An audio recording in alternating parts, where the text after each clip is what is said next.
महत्वाचं. इकडे कोणी हिंदू किंवा कॅथलिक म्हणून झालेलं नाही किंवा मुसलमान म्हणून झालेलं नाही. तो कार्यकर्ता आहे म्हणूनच पद मिळालेलं आहे. मी समाज, जात, धर्म, मी तर ग्रामपंचायतीला पण निवडून येणार नाही. जर जातीचं राजकारण करत बसलो ना तर माझी लायकी ग्रामपंचायतीवर निवडून येण्याची नाही. आज इतके वर्ष निवडून आलो, सगळ्या लोकांबरोबर राहूनच आपण. आणि इकडे जसं अगोदर इकडूनच्या फादरांनी सांगितलं, गिरद्वार आहेत, म्हणजे चर्चेस आहेत, मशिदी आहेत, देवळं आहेत वेगवेगळी त्यांनी अख्ख्या तालुक्याची. त्यानंतर आपलं शीख लोकांचं गुरुद्वारा ते आहेत. सोपाऱ्याला जे शिरपारक बोलतात त्यांनी अशोकांचं देखील मुलाचं आणि मुलीचं उदाहरण दिलं. तर तिकडे एक स्तूप होतं. म्हणजे वेगवेगळ्या धर्माचं आपल्या इकडे चांगल्या प्रकारे सामंजस्याने राहणं आहे. आणि एक रस्ता नाही झाला तर चालेल, पण किमान समाजामध्ये प्रेम आणि एकमेकाबद्दल आदर राहायला पाहिजे. मी नेहमी एकच बोलतो का दुसऱ्याच्या आईचा मान जो ठेवेल तोच स्वतःच्या आईचा, दुसऱ्याच्या आईचा जो मान नाही ठेवत ना तो स्वतःच्या आईचा काय ठेवेल ना. दोस्तों नमस्कार. दोस्तों, वसई के पूर्व विधायक और बहुजन विकास आघाड़ी नेता हितेंद्र ठाकुर का एक बयान इस समय काफी चर्चा बटोर रहा है. दरअसल हितेंद्र ठाकुर ने एक बयान में साफ तौर पर यह कहा कि जाति का, जात पात का राजनीति हमने किया नहीं है, और अगर जात पात का राजनीति किया होता तो सरपंच चुनकर भी नहीं आता था. यहां जिस किसी को जो कोई पद मिला है, हिंदू, कैथलिक, मुस्लिम होकर नहीं मिला है, उनकी योग्यता के आधार पर मिला है. तो एक काफी बड़ा बयान हितेंद्र ठाकुर ने अभी हाल ही में दिया, उसकी काफी चर्चा हो रही है. दरअसल आपको बता दें कि यह बयान हितेंद्र ठाकुर ने कैथलिक समाज के एक कार्यक्रम में दिया. कैथलिक समाज द्वारा नवनिर्वाचित महापौर, उपमहापौर और वसई के क्रिकेटर, वसई के सपूत क्रिकेट कप्तान 19 जिन्होंने अंडर-19 में वर्ल्ड कप जिताया अभी, आयुष महात्रे, इनका नानभाट चर्च में सत्कार कार्यक्रम रखा गया था. और उस कार्यक्रम के दौरान कैथलिक समाज के धर्मप्रांत, उनके सबसे बड़े गुरु बिशप थॉमस डिसोजा, उनके हाथों यह सत्कार किया गया. वहां उस सत्कार कार्यक्रम में बोलते हुए, वहां भाषण देते हुए हितेंद्र ठाकुर, बहुजन विकास आघाड़ी प्रमुख, ने अपना यह बयान दिया और इस बयान की काफी चर्चाएं हो रही. तो कहीं ना कहीं अब चुनाव के बाद एक इतना बड़ा बयान देकर हितेंद्र ठाकुर सुर्खियां बटोर रहे हैं, और वाकई में अपने आप में ये एक अलग ही तरह का भाषण समझा जा रहा है. आप सभी जानते हैं इस चुनाव में बहुजन विकास आघाड़ी ने एक बार फिर से अपनी मजबूती दिखाते हुए 71 सीटें हासिल की, और उसमें लगभग हर किसी को उन्होंने प्रतिनिधित्व दिया है. बहुजन विकास आघाड़ी चाहे हिंदू समाज हो, चाहे कैथलिक समाज हो, चाहे मुस्लिम समाज हो, सब समाज को उन्होंने प्रतिनिधित्व दिया है. और यही कारण है कि उन्होंने अपने भाषण में इस बात को खुलकर किया है. अब इस भाषण के आने वाले समय में क्या मायने रहेंगे, ये भविष्य के गर्त में है. फिलहाल आप वीडियो में सुनिए हितेंद्र ठाकुर का वो भाषण. काफी लंबा भाषण है, 20 मिनट से अधिक का भाषण है. अंत तक जरूर देखिए. फिलहाल अभी के लिए इतना ही. नमस्कार. जय हिंद, जय महाराष्ट्र. आजच्या कार्यक्रमाचे अध्यक्ष आणि त्यांच्या हस्ते आपल्या सगळ्या सेलिब्रिटीचे सत्कार झाले. ते आदरणीय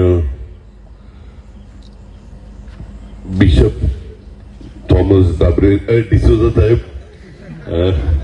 मला फादरांचं ते झालं, उपस्थित आदरणीय फादर एलिसर सॅबिडायस, पतपेढी आणि बँकेचे डायरेक्टर, ज्यांच्याकरता आज आपण सगळे जमल्यात ते अजीव पाटील, दोन माझे लहान भाऊ अजीव आणखीन मार्शल आणि आयुष हा माझ्या मुलासारखा, कारण का मुलाच्या टीम मधून खेळतोय.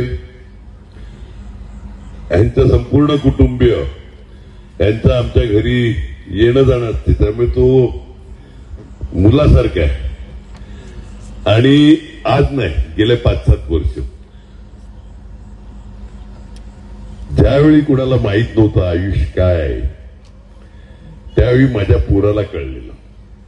माझा लहान मुलगा त्याला जसं प्रमोट करता येईल त्या पद्धतीने प्रमोट करतो आणि प्रत्येक वेळी सांगायचा, पप्पा हा चांगला खेळतो, पप्पा हा चांगला खेळतो. माझ्या मुलाचं आणि त्याच्या वयामध्ये बऱ्यापैकी अंतर आहे, पण तरी सुद्धा अगदी जीव लावून, त्यामुळे अख्खं कुटुंब, तुम्हाला माहित नसेल, आयुषला घडवण्याचं काम त्याच्या आईच्या वडिलांनी केलं. बरोबर ना रे? मामाकडच्या वडिलांनी, म्हणजे आईच्या वडिलांनी. म्हणजे ते म्हातारपणी चर्चगेटला घेऊन जायचे, हा प्रॅक्टिस करणार, हा तिकडे बसून राहायचे आणि परत घेऊन यायची. ही मेहनत एखादा वेडा माणूसच करू शकतो. तुम्हाला आयुष दिसतोय आज, मला त्याचे आजोबा दिसतात.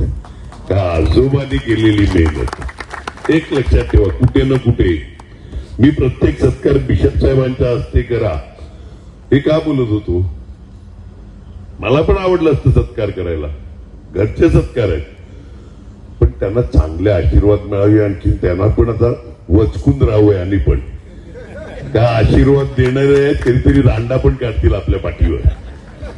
वेळ आली तर ते पण करायला लागेल आपल्याला, मला पण करायला लागेल आणि बिशप साहेब आपल्याला पण करायला लागेल. लक्षात आलं का? आम्ही सगळे अजून तुझ्याबद्दल, मार्शल बद्दल भरभरून बोलू. संघटक सचिव तुझ्या पद्धतीने सगळं मीडिया आणखी ह्याच्यामध्ये आपली बाजू लावून धरली, ज्या पद्धतीने कार्य केलं त्याच्याबद्दल तोड नाही मान्य करतो. आणि तुम्ही दोघं लहान भाऊ आहेत, जसं आयुषने स्वतःच्या मेहनतीवर मिळवलं ना, तसं तुम्ही पण स्वतःला प्रूव्ह करून मिळवलंय. कोणाचे संबंध असताना काहीच मिळत नाही आणि माझ्याकडे तर अजिबात काहीच नाही. मी एकदम वेडा माणूस आहे. म्हणजे मागे राजेश पाटील जे आपले आमदार होते, ते जनरल सीटवर आदिवासी माणसाला मी सभापती म्हणून बसवलं. आदिवासी असला तर काय झालं, कार्यक्षम होता. रुपेश जाधव सारखा एखाद्या दलित कार्यकर्त्याला महापौर म्हणून जनरल जागेवर बसवलं. इकडे माझ्याकडे पतपेढीचे संचालक समोर बसलेले हे सगळे आलेले. का सर्वसामान्य माणसाला मी म्हणजे काही शिक्षकांनी व्हायचंच नाही का? म्हणजे सर्वसामान्य माणूस म्हणजे काय? बोललो ती रंजना झालेकरला मी तिकीट दिलं जनरल जागेवरून आदिवासी, तिचं काम बघायचं नाही का आपण? आज मला आनंद काय वाटतो माहितीये का? कॅथलिक समाज असेल, वाडवळ समाज असेल किंवा सामवेदी, मी कालच एक भरत माहितीये का तुला, उंबरकुठण नाक्यावरचा, त्या भरतने मला फोन केला. मला सांगतो आप्पा आमच्या रंजना साळेकरला काहीतरी द्या. म्हटलं दिलं ना तिकीट? नाही तिला पद द्या, आमची लाडकी आहे. म्हणजे ती बाई मुलगी आता 50शीत असेल, बिशप साहेब काय 5वी-7वी शिकलेली, तिचं नशीब बघाय कसं आहे.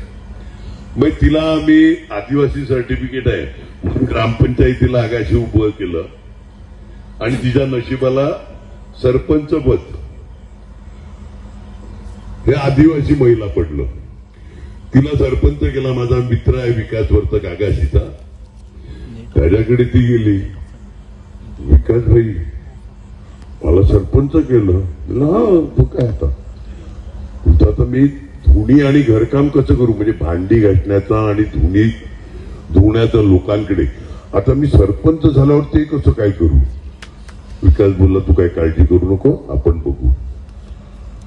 त्या मुलीने 10वी केलं, 12वी केलं, ग्रॅज्युएशन केलं, आता MA पार्ट 2 ला आहे. म्हणजे माझ्यापेक्षा जास्त शिकली ती. मी जेमतेम ग्रॅज्युएट, ती आता पोस्ट ग्रॅज्युएशन करते. मग त्या मुलीचा आपण विचार नाही करायचा का. आणि हे करत असताना आम्हाला अजून कॉम्प्युटर चालू येत नाही. तिने कॉम्प्युटर पासून कुकिंग पासून वेगवेगळे 25 क्लासेस त्या यंगस्टरवर केले.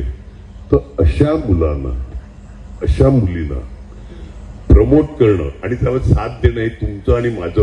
मी प्रमोट करील, पण साथ देणं हे काम तुमचं आहे. आज मार्शलच्या बद्दल तुम्ही भरभरून बोलतात. मार्शलला उपमहापौर केलं, ते तुमच्यासारखे अनेक कार्यकर्ते महापौर मार्शल कसा चांगला. आम्ही फोन केल्यावर प्रत्येक वेळी कशा पद्धतीने धावत येतो. म्हणजे एक सर्वसामान्य शिक्षक लोकांच्या प्रश्नाकरता. आणि सगळ्यात महत्वाचं इकडे कोणी हिंदू किंवा कॅथलिक म्हणून झालेलं नाही किंवा मुसलमान म्हणून झालेलं नाही. तो कार्यकर्ता आहे म्हणूनच पद मिळालेलं आहे. मी समाज, जात, धर्म, मी तर ग्रामपंचायतीला पण निवडून येणार नाही. जर जातीचं राजकारण करत बसलो ना तर माझी लायकी ग्रामपंचायतीवर निवडून येण्याची नाही. आज इतके वर्ष निवडून आलो, सगळ्या लोकांबरोबर राहूनच आपण. आणि इकडे जसं अगोदर इकडच्या फादरांनी सांगितलं, गिरद्वारे आहेत, म्हणजे चर्चेस आहेत, मशिदी आहेत, देवळं आहेत वेगवेगळी त्यांनी अख्ख्या तालुक्याची. त्यानंतर आपलं शीख लोकांचं गुरुद्वारा ते आहेत. सोपाऱ्याला जे शिरपारक बोलतात त्यांनी अशोकांचं देखील मुलाचं आणि मुलीचं उदाहरण दिलं. तर तिकडे एक स्तूप होतं. म्हणजे वेगवेगळ्या धर्माचं आपल्या इकडे चांगल्या प्रकारे सामंजस्याने राहणं आहे. आणि एक रस्ता नाही झाला तर चालेल, पण किमान समाजामध्ये प्रेम आणि एकमेकाबद्दल आदर राहायला पाहिजे. मी नेहमी एकच बोलतो का दुसऱ्याच्या आईचा मान जो ठेवेल तोच स्वतःच्या आईचा. दुसऱ्याच्या आईचा जो मान नाही ठेवत ना तो स्वतःच्या आईचा काय ठेवेल नाही. एक साधी गोष्ट आहे. इकडे समोर देखील धर्मगुरू, धर्म भगिनी सिस्टर्स आपल्या बसलेल्या आहेत, आमचे नगरसेवक. या सगळ्यांना सांगतो, आपल्याला समाजात जाताना धर्म आणि जात बघून काम नाही करायचं. गरजेचं काय ते करायचे. हे 2 चांगले नेते दिलेत तुम्हाला. इकडे मार्गदर्शन करण्याकरता बिशप साहेब असतील, फादर असतील, समोर बसलेले फादर असतील, सिस्टर्स असतील. या सगळ्यांचं म्हणजे दुसऱ्या लोकांचं पण, यांचं पण घ्या आणि दुसऱ्या लोकांचं पण. अजू पाटील बोलल्याप्रमाणे का आपली लोक जगभर आहेत हो. म्हणजे जगातलं कोणतं शहर नाही का जिकडे वसईकर नाही. तर अशा वेळी तिकडून ज्या काही आयडिया येत असतील त्या आपण स्वीकारल्या पाहिजेत. तुम्हाला एक सांगतो बिशप साहेब, मी तुमच्याकडे आहेत ना महिला बालकल्याणची पुस्तिका अजू मार्शल तुम्ही पोचवायचो. महिला बालकल्याण या लाडक्या बहिणींनी 1,500 देतात, त्याच्यात आम्हाला तुम्ही घरी बसवलो. बरोबर ना. पण ह्याच्यापेक्षा कितीतरी अधिक योजना आपल्या महानगरपालिकेतून चालू आहेत. म्हणजे वृद्ध असेल, एकाकी राहणारा, त्याच्याकरता स्कीम आहे. मतिमंद मुलं असतील कोणाच्या घरामध्ये, त्यांच्याकरता देतो. थोडे का नाही पण प्रत्येक महिन्याला पैसे देतो. मुलांच्या स्कॉलरशिप करता पैसे देतो, आजारपणा करता देतो, विधवेच्या मुलीच्या लग्नाकरता पैसे देतो. आणि ह्याच्यात मी तुम्हाला का विचारतो माहितीये का, हे सांगा. एक त्याचं थाट सीझन होता बिशपचं. लोक एक अंध गृहस्थ माझ्याकडे आला. आणखीन सगळ्या अख्ख्या शासनाचं 13वं घातलं त्यांनी, म्हणजे शासनाचं 13वं घातलं. बडबड निला रे बाबा, तुझं काम काय आहे? तुमच्या शासनाला अक्कल आहे की नाही, हे आहे की नाही, ते आहे की नाही. म्हटलं बाबा रे, आमची अक्कल काढून झाली असेल तर आता तुझं काम सांग. अक्कल काढून झाली असेल तर मला बोलतो, तुमच्या शासनाचं काय म्हणणं आहे? विधवेच्या मुलीच्या लग्नाकरता पैसे देतात, मी काय आत्महत्या करू का? म्हणजे तुम्ही त्या विधवेच्या मुलीला पैसे देतील? म्हणलं बाबा तुझं म्हणणं काय? माझी बायको सगळ्यात जास्त एलिजिबल त्या पैशा करताय लग्नाच्या, का ती 2 मुलींबरोबर माझ्यासारख्या अंधाला पण सांभाळते. आणि त्या अंधाने आमचे डोळे उघडले. म्हटलं हे बाबा, तुझं लग्न कधी आहे ते सांग मला. काहीतरी एप्रिल मे बोलला तो. म्हटलं जा तुला पैसे मिळतील लग्नाला. नक्की? मी बोल 100%. आणि मी महापालिकेत फोन केला, असंच बजेटचं काम चालू होतं. महापालिकेत फोन केला, आपण जे विधवा मुलीच्या यांना देतो त्याच्यामध्ये टाका शासनाचे जे नॉर्म्स असतील ते, का अंध अपंग अमुक टक्क्याच्या वरती त्याच्या पत्नीच्या मुलींना पण, म्हणजे त्याच्या मुलीला पण, अशा बाईच्या मुलीला पण पैसे द्यायचे. आणि पहिला लाभार्थी तो ठरला, त्याचं नाव होतं सुर्वे. ते सुर्वे नाव मला ह्याच्याकरता लक्षात आहे का पैसे मिळाल्यावर आभार आणि पत्रिका घेऊन आलेला. आभार आणि मग कोण येत नाही हो, कोणाचं ऍडमिशन करा, काय करा, चला एक पेढा नाही आणत. आता हे अनुभव आहेत आमचे, करायचं काय? पण ठीक आहे, तुम्ही इतर वेळी प्रेम दाखवतात. मी कधी अगोदर मला वाईट वाटायचं, काम केलं साधं थँक्यू बोलायला नाही आला. नंतर कळलं की त्यांना स्वतःचीच कामं एवढी असतात का तो काय कुठे जाणार थँक्यू बोलायला. पण ज्यावेळी वेळ येते त्यावेळी ती लोक खंबीरपणे जे थँक्यू बोलायचे ना ते मतपेटीतून बोलतात. त्याचा पण मला अनुभव चांगला आहे.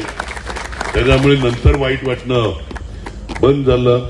मी एकच सांगतो अजून, चांगल्या योजना जसं मी महिला बांधकाम कल्याणच्या बोलल्या, रोड रस्ते गटर पाणी हे तर आपलं काम आहेच.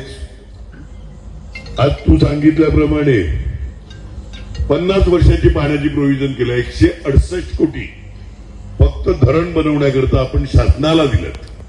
एक लक्षात घ्या, तुम्हाला जे पाण्याच्या बाबतीमध्ये वाटते ना, म्हणजे सुसरी नदीवर जे धरण होणार आहे त्याच्याकरता जवळपास 8-10 वर्ष झाली. 8-10 वर्ष झाली अजून पाणी नाही आलं त्या धरणाचं. आहे आपल्याकडे आता, ते सफिशियंट आहे. पण मग 168 कोटी दिले का? 168 कोटी ह्याच्याकरता दिला. आम्ही असो नसो पाणी आपल्यापर्यंत येईल. त्या धरणावर कधी ना कधी स्कीम होईल. जी वाढती लोकसंख्या आहे त्या हिशोबाने. त्यानंतर आपल्या वसईतच असलेला कोलचापाडा 1, कोलचापाडा 2 या योजना, त्याच्यातून पण पैसे पाणी दोन्ही धरणाला पैसे आपण भरल्यात महानगरपालिकेतून. आणि धरणाचं काम पण आपण करतोय. आता हे एकदा पैसे गेले आपले, पण आयुष्यभर फुकट पाणी मिळणार आहे ना. आयुष्यभर फुकट पाणी भरलंय. पैसे भरणारे आम्ही होते. उद्याला कोण असेल नळ खोलायला तोच जाणार आहे ना. त्यावेळी विसरू नका, काही कामं आम्ही करून ठेवलेली. इकडे मार्शलनी रस्त्याचे फ्लायओव्हरचे उल्लेख केले, मेट्रोचा उल्लेख केला 13. सगळी कामं जून 24ला 8 का 9 तारीख, मला आता तारीख लक्षात नाही, जून का जुलै जुलै जुलै जुलै म्हणजे दुर्दैव कसं असते का हे चारी म्हणजे highway to Arnala, highway to Nalasopara, Nirmal, वसईचे दोन्ही फाटे टू वसईगाव, नायगावचा फाटा ते वसई, हे चारी रस्ते, एक रिंग रोड त्या चारी शहरांना जोडणारा तो रोड आणि त्याच्यावर मेट्रो परत 60 मीटरचा का 40 मीटरचा काय आहे, बरोबर ना अजून? हा, तो रिंग रोड प्लस जे मार्शलनी सांगितला तो हायवे विरार चोपाऱ्यामध्ये, म्हणजे विरारला एक आणखीन फ्लायओव्हर, चोपाऱ्याच्या अगोदर एक, चोपाऱ्यानंतर एक आणि वसई नंतर एक रेल्वेचे उड्डाणपूल. शहरातले म्हणजे माणिकपूरला बिशप हाऊस आहे, म्हणजे ते डायरेक्ट वसईहून तिकडे फ्लायओव्हर, म्हणजे जे माणिकपूरचं कंजेशन आहे ते टाळण्याकरता, अशाच प्रकारे गोखिवऱ्याला असलेलं कंजेशन किंवा चोपाऱ्याला असलेलं कंजेशन ईस्टला, ह्याच्याकरता फ्लायओव्हर मान चुकून दुर्दैवाने आम्ही हरलो. ठीक आहे, लोकांनी जो निर्णय दिला तो मान्य, पण सत्तारूढ पक्षाचे 3 आमदार निवडून आल्यावर केंद्रात राज्यात यांचं सरकार 1.5 वर्षात काम नाही, 1.5 वर्षात कामाची वर्क ऑर्डर नाही का टेंडर नाही, ते आता धक्के द्यायला सुरुवात केली. आम्ही महानगरपालिकेचं इलेक्शन आणि बोललो, सगळ्याच नेत्यांची बोललो, राजकारणात राहताना सगळ्यांची संबंध ठेवायला लागतात, बोललो सगळ्यांची, मुख्यमंत्री, दोन्ही उपमुख्यमंत्री, अजित पाटलांनी शास्त्रीच्या बद्दल अजितदादांचं बोललो, अशोक कुलास जो आपला नगरसेवक होता, जिल्हा बँकेवर आहे तो, आणि आम्ही सगळे जण गेले. मार्शल तू पण होता ना? मार्शल पण होता.